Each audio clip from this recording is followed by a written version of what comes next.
Hi Gemini, this is Jav. Welcome po sa ating channel. At ito ang inyong Daily Gabay Tarot reading for May 7, 2025. Kung naka-resonate kayo, comment down.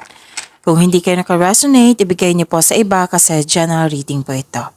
This is for you, Gemini.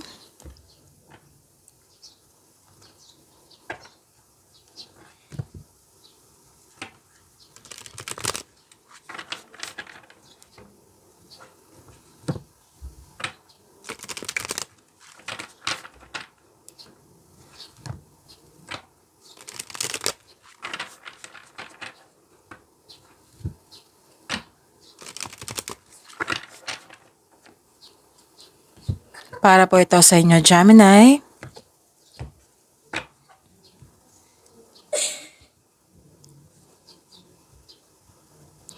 Maraming salamat po sa inyong patuloy na suporta at maraming salamat din po sa mga hindi nag-skip ng ads. Gamitin ang reading na ito bilang gabay lamang. Sa mga hindi pa nag-subscribe, subscribe na po kayo at click bell notification para malaman nyo na may bago tayong video. Para sa mga gustong magpa-reading, comment po kayo ng personal reading. Again, comment kayo ng personal reading and check my reply sa comment section.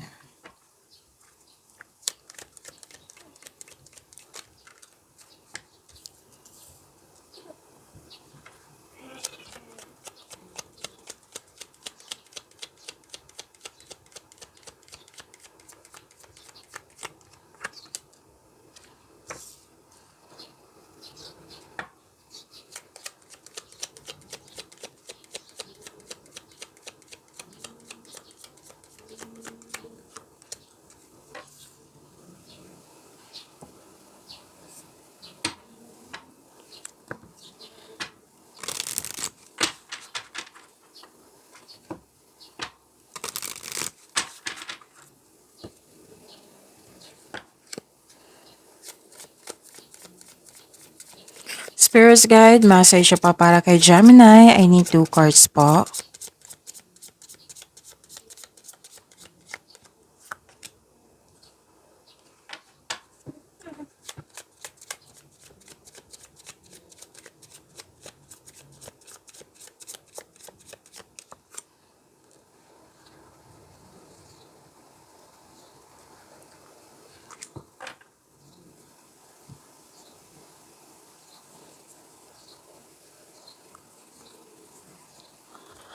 Okay, Gemini. Mas lumawak yung ambisyon mo sa buhay, nagkaroon ng time for reflection. Okay. Mataas ang inyong intuition. Wow. Mataas ang inyong intuition. And may malalaman kayong katotohanan. Actually, 2 card po nagsabi dito na may malalaman kayong katotohanan. Pwedeng malalaman mo na kung sino yung maluloko o nanloko sa iyo. May malalaman kayong katotohanan to kung ano yung totoong intensyon ng isang tao sa iyo. At wow, may parating na malaking pera. Oo, pwedeng dumating na ito or parating pa po ito. Pwedeng cheque, pwedeng cash. Or may darating na news or information, importanteng news or information. At saka, wow, this is harvest. Ang ganda, harvest, abundance. So, cash flow. This is cash flow. I consider this cash flow kasi may parating na malaking pera, pwedeng cheque or cash. Pwede din sweldo ito, pwedeng harvest na literal or harvest na yung tinanim nyo, nagbunga, like nagbunga yung binigay mo sipag, naging productive kayo sa araw-araw at nagbunga po ito. Nagbigay po ito ng malaking advantage sa'yo. At pwedeng sweldo nyo po, pwedeng binigyan kayo ng bayad sa binigay nyong service. Pwedeng produkto din ito na naging fast moving ngayon. Ang ganda. So this is harvest time. Gemini. So pansin nyo, ang ganda. Halos everyday na ha. So, I'm happy for you. I'm happy for you, Gemini. Okay, may naalala lang kayo ngayon or pinag-usapan nyo tungkol sa isang tao na nagkaroon kayo ng loss of connection. Okay?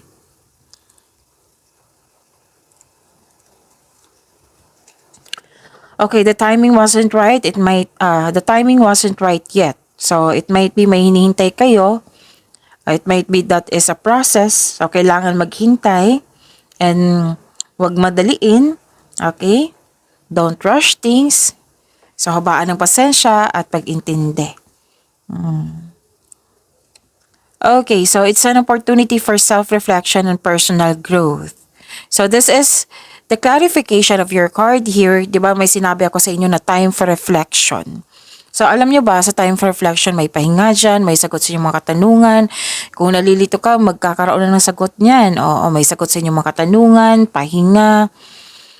Magkaroon ka ng time for yourself. Mara-energize ka niyan. So kung gusto nyo malaman kung ano pa yung process niyan, then i-search nyo sa Google.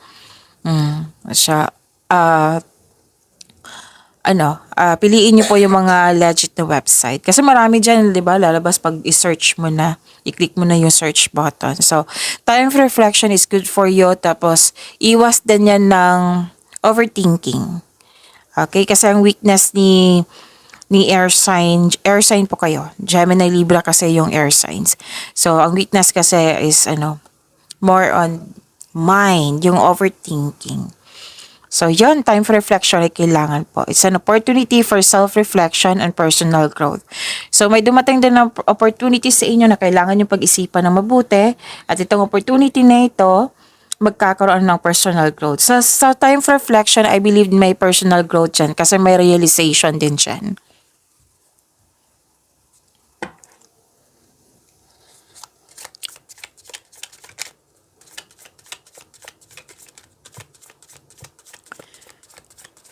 Spirits guide, ano po yung energy ni Gemini? I need 2 cards po.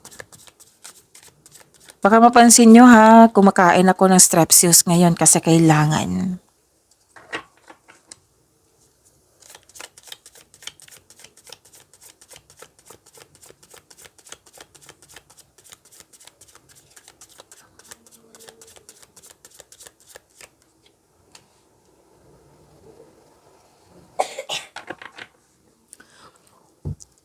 Kung may narinig kayo or may nakita kayong repeating message, like for example, nanood kayo ngayon ng May 6 and May 7 na video reading nyo, Gemini, tapos may napansin kayo na repeating message, yan po yung pinupush ng cards nyo na kailangan nyo bigyan ng atensyon, solusyon at aksyon, kung maaari po. So, ano yung energy ni Gemini?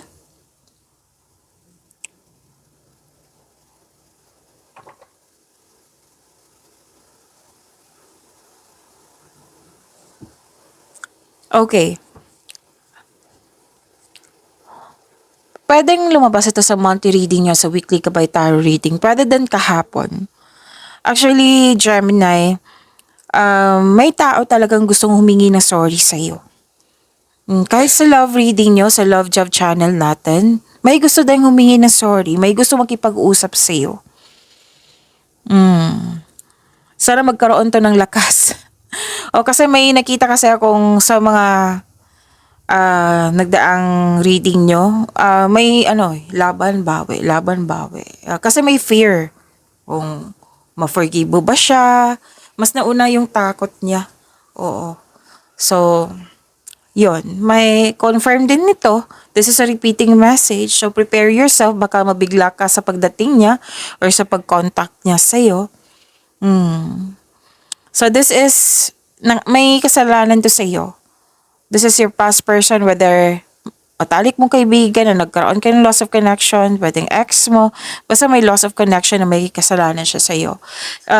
May nag-clarify po siya dito sa inyong oracle cards na may pinausap, may anong tawag nito, naalala kayo sa nakaraan about loss of connection. So, ito. It might be nagparamdam to or pwedeng napanaginipan nyo. Pero ito talaga, repeating message to. Pay attention para hindi kayo mabigla. Pwede din na hindi ka kontento sa status mo ngayon or hindi ka kontento sa kinikita mo ngayon.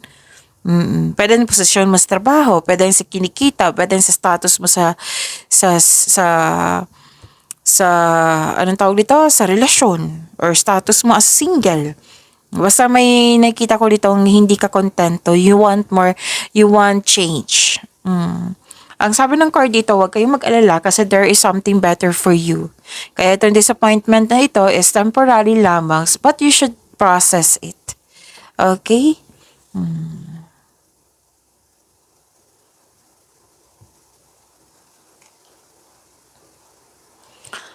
And, okay. It might be ito yung pinag-usapan nyo ha, or it might be may tao dyan. Kasi malalaman mo to kasi mataas ang inyong intuition. Dalawang card kasi nagsabi dito, diba, na may maluloko, malalaman mo na yung totoong intensyon ng tao sa'yo, diba, kasi malakas ang inyong intuition. Kailangan yung makinig dito. Kailangan yung makinig, tapos kasi may pwedeng mangyayari ngayon, pwedeng naalala nyo sa nakaraan na may nagmanipula sa inyo. May selos, inggit, mahilig magmanipula. Actually, pinag-usapan to ngayon. Pwedeng naalala to, or napanaginipan, or lumabas dito, na nag-discuss kayo, or literal na nagparamdam sa iyo yung past person mo. Again, yung past person, pwedeng matalik mo kaibigan noon, pwedeng ex mo. Basta isang tao na malapit sa iyo before na nagkaroon kayo ng loss of connection. Na pwedeng pinag-usapan nyo or beware na lang, baka mangyayari din ito ngayon. Oo. So, you have to beware and prepare yourself. Makinig po daw kayo sa inyong intuition. And take chances kasi if I were you, malakas ang intuition, diba? Take advantage. Malalaman mo ang dapat mong malaman. Hindi lang to sa mga manloloko, kundi malalaman mo din kung ano yung sasabihin ng inyong intuition, kung ano yung next action, patungo sa right path, patungo sa success. Makakatulong din yung intuition nyo sa mga hindi pa nakakaalam. Basta may tao dito na hindi totoo, na malalaman nyo na hindi siya totoo sa iyo. And listen to your intuition and redirect your energies. Okay?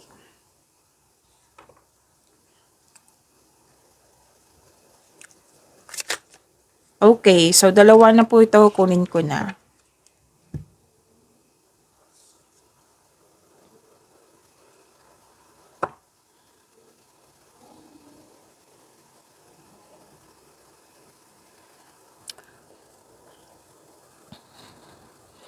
Wow.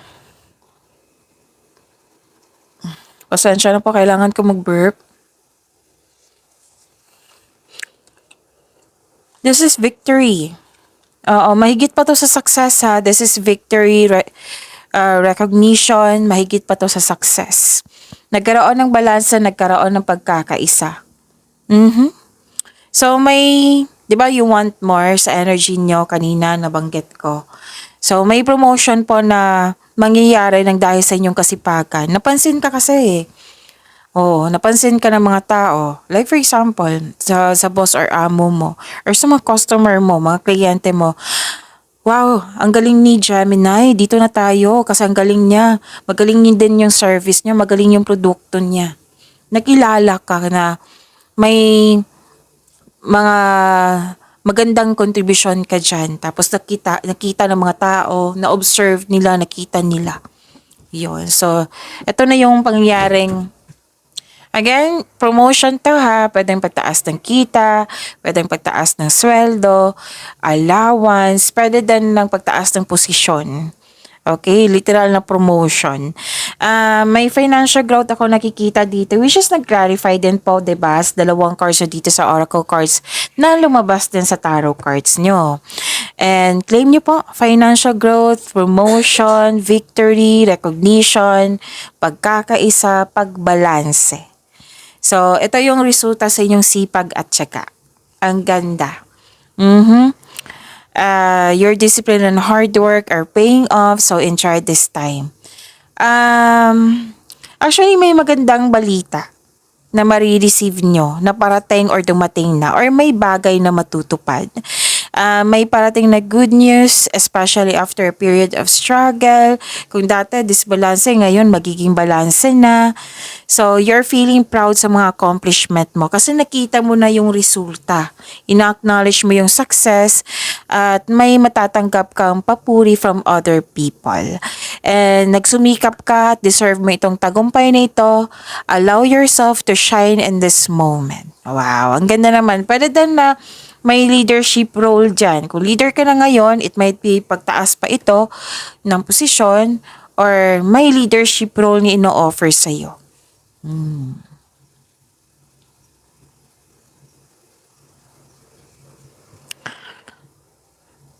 Okay.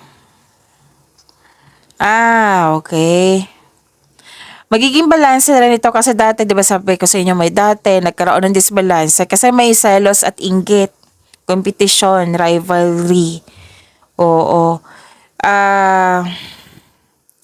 Yes, nakikita ko dito yung conflict, pwedeng selos, inggit, pwedeng struggle, rivalry, competition, panlilinlang, pwedeng may away nagganap. Okay, pero okay na to, nagbalanse na po. Nagbalanse na po. Okay na po ito. Okay. May nagsabi sa akin ngayon na yung pagkakaroon ng victories at recognition, nakilala ka lalo, nakilala ka sa yung kabutihan. May nakita lang ako na may taong hindi natutuwa. Pero wag kayong magpa-apekto sa kanya kasi sa intindihin na lang natin na we cannot please everyone. 'Di ba? May tao talagang hindi masaya lalo na regarding po to sa position or regarding sa na-achieve mo. So may tao talagang hindi natutuwa. So kailangan na hindi kayo magpa-apekto sa kanya. Kasi kung magpapa-apekto kayo sa kanya, may blockages. May mangyaring blockages. So, kailangan mawala yung blockages na yan or pagsikapan nyo, hindi kayo maapektuhan para tuloy-tuloy yung pasok ng blessings. Isipin nyo po yung sarili nyo, wag nyo isipin nyo pong yung ugali ng ibang tao. Kasi problema na nila yun, hindi mo problema yan. Okay? Paalala lang po. Tapos, ang ilan sa inyo gustong magpatayo ng bahay or structure, pwede din literal na magpagawa na kayo ng bahay ngayon at magpatayo ng negosyo. Pwede literal to na physically na nagpatayo ha. Pwede din na ang pagpatayo nito is for stability. Oo, pwedeng project.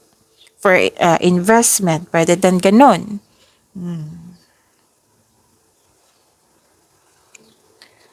At may paalala din ng card nyo dito, you have to slow down. Huwag pa daw kayo magmadali. Pay attention kayo to its details sa mga ginagawa nyo dyan. Focus on one thing at a time. Okay?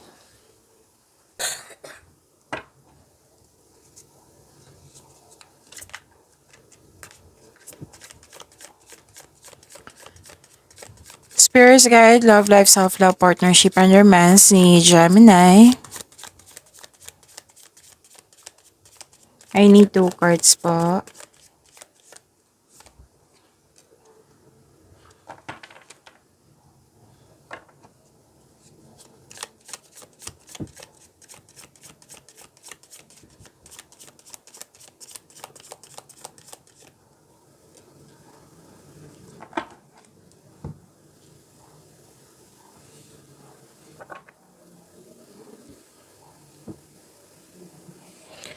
Okay, may nakita ko ditong hindi nagkasundo. Pwedeng nangyari na ito na pinag-usapan nyo. Kasi kanina nakikita ko may topic talaga, may pinag-usapan kayo kasi may naalala. So, pwedeng nangyari to or pwede din mangyayari din ito ngayon na may hindi nagkasundo. Sa isang tao dalawa kayo or may concern kayo sa dalawang tao na hindi nagkasundo. Pwede din. Okay, so may nakita kong frustration dito. May nag-uusap regarding sa separation. May nag-promise na hindi nabigay. Oo, pwedeng nagtampo ito, pwedeng selos din ito. So, nalilito ka rin sa paggawa ng desisyon. So, may pinag-usapan kayo regarding sa failure relationship, pwede din mangyayari ngayon. Pero most likely ha, kanina pa kasi to this is a repeating message na may naalala kayo sa nakaraan na nagparamdam sa iyo, or may nag-open up, tapos na-discuss nyo. Okay, so nagkaroon kasi dito ng hindi pagkakasundo sa isang tao kasi too much dependent na yung tao sa iyo. Okay? Pwedeng ito sa isang tao na yung umaasa sa iyo. Oo. Na naging pwedeng na-spoiled mo ito. Gemini. So, to fix the imbalance, yung hindi pagkakasundo, naging disbalance yung connection nyo, or pwedeng din disbalance sa inyong emotion kasi nga may naalala kayo, try to look inward to see where you can find the source of this harmony. Yung alamin mo kung ano yung purutulo kung bakit kayo hindi nagkasundo ka. Kasi most likely, mahanap natin yung solusyon dyan pag alam natin kung ano yung punot dulo. Okay? And, ang ganda, Gemini, look, this is Wheel of Fortune. So, this is changes, this is completion of cycle. May ganap na nakatadhana sa iyo. This is destiny, this is good luck, this is good karma. And sa mga single pa, may chance na ma-meet mo yung new romantic partner mo. Sa mga relasyon actually, excited kayo dito lalo na sa mga single. Kasi you are ready to have a new relationship. Gusto niyo pumasok sa buhay pag-ibig. Pero yes, may nakita akong fear or doubt, pero you're excited. What I meant, hindi mo matatago yung excitement mo. Oo. Sa mga relasyon sa buhay mag-asawa, may hindi pagkakaunawaan, pero magkakaroon siya ng pag-uusap kasi may dumating na blessing sa inyo. Okay? Nag-usap kayo kasi nga may blessings na dumating sa inyo. So, kinaklaro ko lang. This can also mean a blessing in your relationship. May magandang new experiences after a time of sadness. So, this is a blessing. This is good fortune. Pwedeng unexpected wealth ito, financial stability, or stability sa inyong disbalancing connection. Yan. So, you are moving from a painful cycle to happiness. So, embrace this new situation na dumating sa inyong buhay. So, you have strength in new beginning, the cycle restarts. Actually, na may sinabi sa akin ngayon na mas natuwa ka sa mga nangyari ngayong pagbabago, comparing before na hirap ka. Like for example, ito sa sitwasyon mo dati sa inyong relasyon, nahirap-hirap ka, na you are thankful sa situation mo ngayon kasi you find happiness and peace. May nagsabi sa akin ngayon. Sige, okay. Maraming salamat po. So, pag-imanin niyo po yung blessings sa binigay sa inyo, Gemini. See you tomorrow. Maraming salamat po.